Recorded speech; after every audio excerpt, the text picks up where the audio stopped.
In Xanadu did Kubla Khan. अब जेनेडू क्या है? जेनेडू एक पैलेस है जो ना ही पास्ट के अंदर एग्जिस्ट कर रही थी और ना ही प्रेजेंट के अंदर एग्जिस्ट कर रही है। तो हम कह सकते हैं कि जो सारे मिलके हमको पागल बना।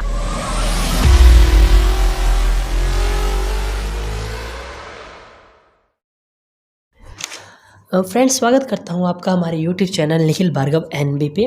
पोइम शुरू करने से पहले मैं बता दूं कि जो हमारे पोइट हैं एस.टी. कोलरिज, जब इन्होंने ये पोइम लिखी थी 1797 के अंदर, जब क्या था ये बीमार थे 1797 के अंदर, 1797 के अंदर।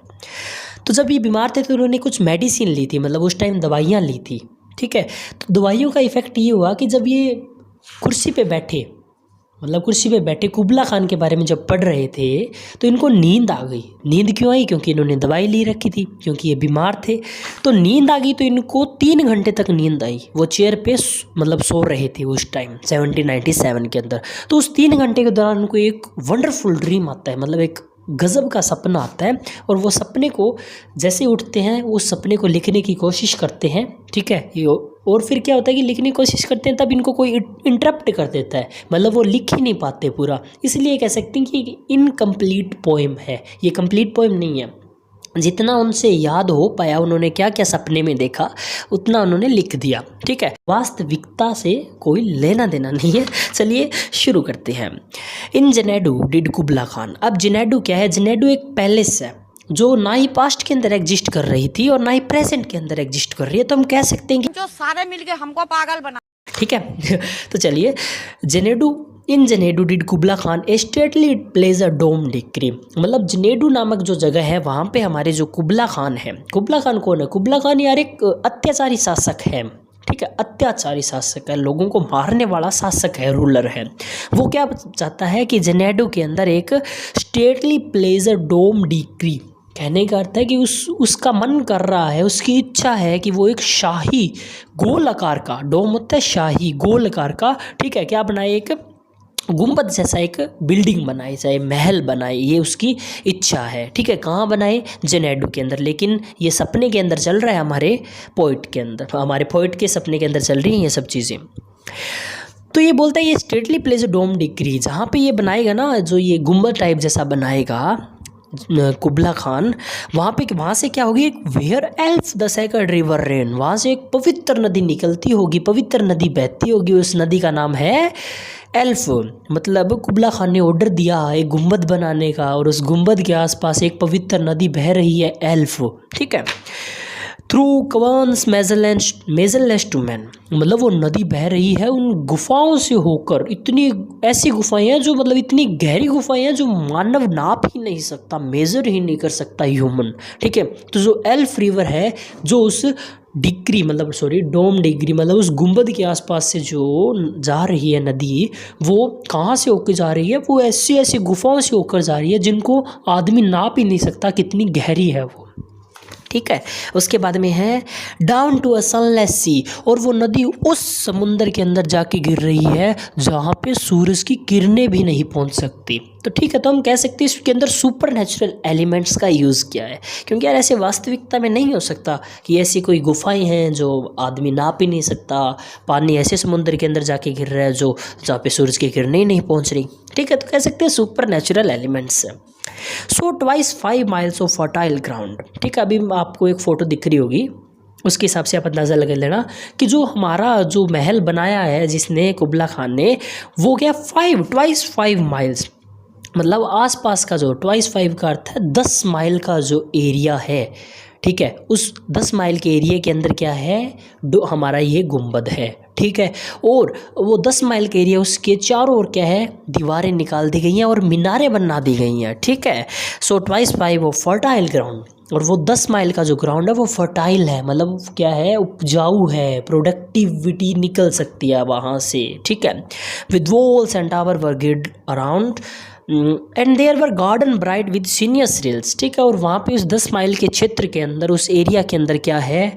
गार्डन्स है। ठीक है, बाग बगीचे हैं विद सीनियस रिल्स। सीनियस रिल्स का अर्थ है मतलब घुमावदार जो स्ट्रीम्स हैं, मतलब जो नदियां हैं जो ज़्यादा गहरी नहीं हैं, उनसे वो गार्डन, वहाँ पे गार्डन है और उस प्लेस के अंदर है। कहाँ की बात कर रही है? जेनेडू के अंदर बात कर रहे हैं। जो 10 माइल का जो एरिया है वहाँ पे क्या है? गार्डन, सुंदर सुंदर गार्डन है, बाग बगीचे हैं और नदी है, मतलब ज़्यादा गहरी नहीं है, ठीक है। उसके हम इस पे नाम दिया गया है सीनियस रिल्स, मतलब घुमावदार नदियाँ हैं उस एरिया के अंदर।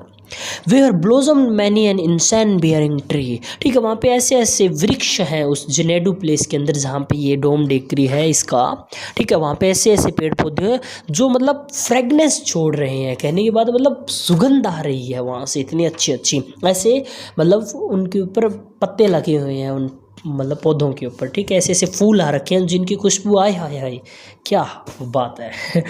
आगे बढ़ते हैं। And here were forests ancient as the hills, और वहाँ पे जेनेडू प्लेस के अंदर इतने पुराने फॉरेस्ट हैं जितने कि वहाँ की हिल है। अब हिल ऐसे तो नहीं हो सकता कि यार कल ही हिल ने जन्म लिया है, हिल तो पुरानी होगी ना। तो वैसे ही उतने पुराने पुराने फॉरेस्ट हैं कहाँ पे? उस जेनेडू प्लेस के अंदर, ठीक है। ये सिर्फ सपना चल रहा है यार, तुम मना भावनाओं में मत बहो।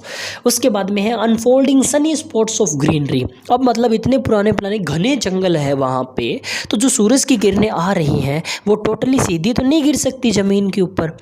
तो अब आप एक मतलब दृश्य सोच सकते हो कि कैसा है, मतलब कहने का अर्थ है कि वहाँ पे फॉरेस्ट है, उनके अंदर फॉरेस्ट के जो पेड़ हैं उनके अंदर धीरे धीरे धीरे धीरे से थोड़ी बहुत सूरज की किरणें नीचे ज़मीन तक पहुँच पा रही है। अनफोल्डिंग सनी स्पॉट्स, ठीक है। मतलब जो सूरज की किरणें आ रही हैं वो रुक रही हैं, किनके कारण? जो वहाँ पे ग्रीनरी है, जो पेड़ है, उनके कारण जो कुछ कुछ किरणें हैं वो नीचे ज़मीन तक आ पा रही हैं।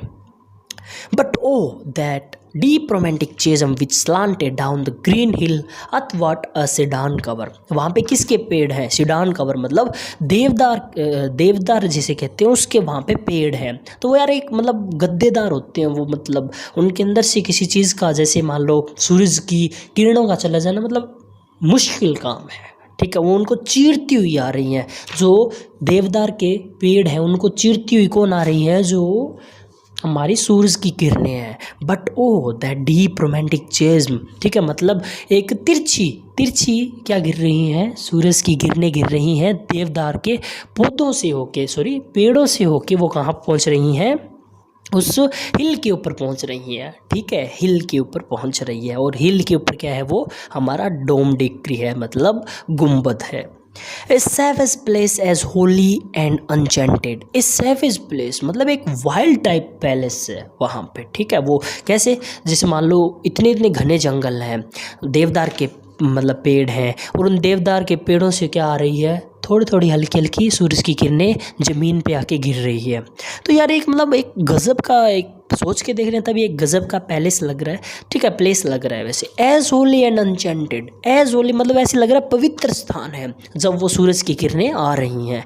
एंड अनचेंटेड, अनचेंटेड का अर्थ अगर हम देखें तो इसके अंदर होता है मैजिकल, जादुई, सम्मोहित, अट्रैक्टिव, मतलब वो प्लेस हमें अट्रैक्ट कर रही है कि ऊपर से किरणें आ रही हैं धीरे धीरे, ठीक है। जो देवदार के पेड़ है उनको चीरती हुई ज़मीन तक पहुंच रही है।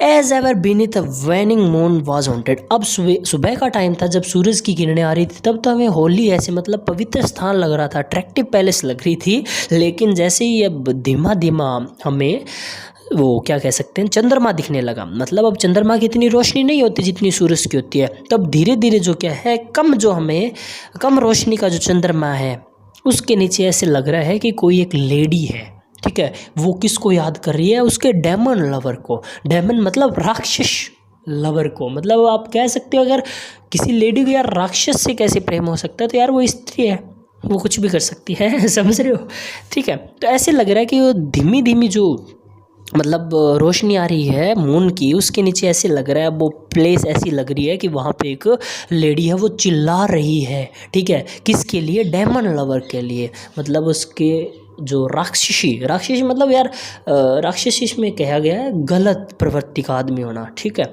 उसके लिए वो चिल्ला रही है। And from this chasm with ceaseless turmoil seething as if this earth is fast thick pants were breathing. और उसी प्लेस से क्या है, घुमावदार घुमावदार, ठीक है, क्या टर्मोल्स, ओके, क्या है, नदी जा रही है हमारी, कौन सी, एल्फ। तो वो नदी जिस जिस हिसाब से जो नदी साउंड करती जा रही है, उससे ऐसे लग रहा है कि जो हमारी धरती है ना वो हाँफ रही है, ठीक है। मतलब हम ज़्यादा ऐसे भाग लेते हैं तो कैसे हाँफ जाते हैं, ठीक है, वैसे ही ऐसे लग रहा है कि जो हमारी धरती है वो हाँफ गई है। A mighty fountain momentarily was forced. अब क्या है, ज़मीन से एकदम ज़मीन ऐसे फट जाती है, ठीक है, थोड़ा सा एरिया फट जाता है और वहाँ से क्या निकलता है, एक फव्वारा निकलता है, फाउंटेन निकलता है। अमिट whose Swift half intermediate burst. कहने का अर्थ है कि जब वो फव्वारा निकलता है तो जो हमारे जो पत्थर है ना वो ऐसे मतलब ओले नहीं गिरते, वैसे लग रहे हैं जब वो जैसे ही फटा और वो ज़मीन पे गिरे पत्थर तो ऐसे लग रहे हैं ओले गिर रहे हैं, ठीक है। Use fragments vaulted, like vaulted होता है ग्राउंड राउंड, लाइक रीबाउंडिंग हिल, ठीक है। जैसे ज़मीन फटती है और वो फव्वारा निकलता है पानी का, वो पानी का फव्वारा मतलब आल्फ रिवर से ही हो गया ना, समझ रहे हो। तो ऐसे लगता है कि mighty fountain momentarily was first amid who Swift half intermediate burst. ऐसे लग रहा है कि जो फ्रेगमेंट्स निकले हैं, ठीक है, वो ऐसे लग रहा है ओले हों, बर्फ़ के ओले हों।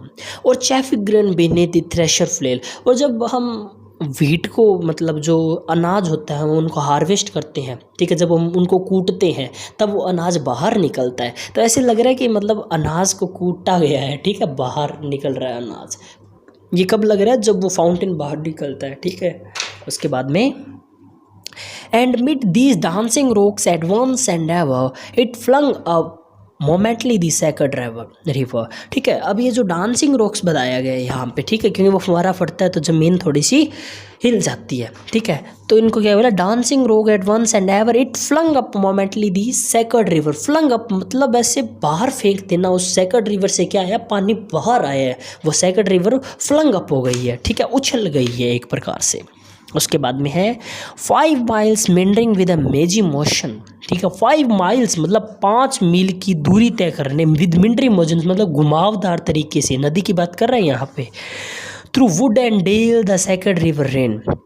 वुड मतलब हमारे फॉरेस्ट हैं और इसमें डेल है वो मतलब फील्ड्स हैं, ठीक है, उनके अंदर से वो रिवर आई है, ठीक है। 5 माइल मेंडरिंग विद ए मेजी मोशन मतलब घुमावदार तरीके से वो रिवर आई है थ्रू वुड एंड डेल, किसके कारण, फॉरेस्ट और फील्ड्स के अंदर से होके आई है। Then reach the caverns measureless to man. और फिर कहाँ गई है वो उन गुफाओं के अंदर गई है जो आदमी नाप ही नहीं सकता कि कितनी गहरी है वो गुफाएं, ठीक है। उसके बाद में है and sank in tumult to a lifeless ocean. और फिर इतना सफ़र तय करने के बाद में वो एक ऐसे ओशन के अंदर जा पहुंचती है जहाँ पे सूरज की किरणें ही नहीं जाती। लाइफलेस ओशन मतलब निर्जीव समुद्र के अंदर जाके वो नदी ख़त्म हो जाती है। And amid this tumult, Kubla heard from far ancestral voice professing war. तो अब देखो आवाज़ कैसी कैसी आ रही है। पहले वो घुमावदार मतलब मेजी मोशन के अंदर चल रही थी हमारी जो रिवर है, फिर वो फॉरेस्ट से होके आई, फील्ड से होके आई, फिर गुफाओं से होके आई, ठीक है, फिर वहाँ से क्या किसके अंदर गिर गई, एक लाइफलेस ओशन के अंदर गिर गई। तो यहाँ से एक साउंड प्रोड्यूस हो रहा है, अलग सा सूथिंग साउंड प्रोड्यूस हो रहा है। उस सूथिंग साउंड से कुबला खान को क्या सुन रहा है, उसके एंसेस्ट्रल वॉइस सुन रही है, पूर्वजों की आवाज़ें सुन रही है। और वो पूर्वजों की आवाज़ें ये कह रही है कि वॉर के लिए तैयार हो जाओ, अब एक युद्ध होने वाला है, ठीक है। ये कौन, कुबला खान सुनता है, किससे, जो आवाज़ आ रही है, ठीक है, जो रिवर की आवाज़ आ रही है, रिवर इतना सफ़र तय करके आई है उसके अंदर से आवाज़ सुन रही है, किसको, कुबला खान को। बाकी ये ड्रीम है बोलना मत सालो, ठीक है। उसके बाद में है The shadow of dome of pleasure floated midway on the waves. The shadow of dome of pleasure मतलब जो गुंबद बनाया गया है, जो महल बनाया गया है, उसके जो शेडो है, वो परछाई है, वो किसके ऊपर तैर रही है, किसके ऊपर तैर रही है, वेव्स के ऊपर, लहरों के ऊपर तैरती हुई दिखाई दे रही है। उस गुंबद की परछाई, ठीक है, उस महल की परछाई किसके ऊपर तैरती हुई दिखाई दे रही है, लहरों के ऊपर तैरती हुई दिखाई दे रही है। Where was heard the mingled measure from the fountain and the caves. तो अगर हम वहाँ पे बैठ के देखें तो क्या एक मिक्स्ड वॉइस आ रही है, ठीक है, फाउंटेन की, रिवर की, केव्स की, ठीक है। कहाँ पे आ रही है, जहाँ पे ये मतलब कुबला खान है ना इस टाइम, ठीक है, वहाँ पे तीनों ये जो चीज़ें बताई गई है वहाँ की मिक्स्ड एक साउंड आ रही है, ठीक है। It was a miracle of rare device. तो ये जो साउंड है वो ऐसे लग रहा है, इतना मतलब ब्यूटीफुल साउंड है, एक जादुई साउंड लग रहा है। It was a miracle of rare device.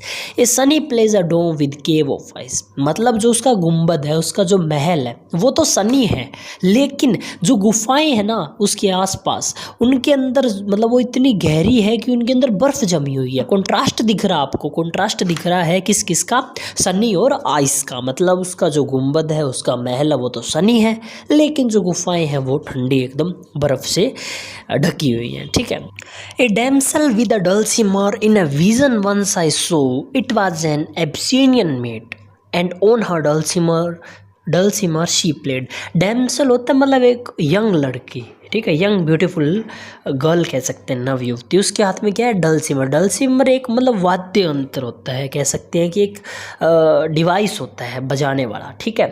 तो उसके हाथ एक लड़की है, वो क्या बजा रही है, वो उसको एक सपना आता है कि एक लड़की है वो डल्सिमर बजा रही है, ठीक है। वो क्या है, एब्सिनियन मेड है।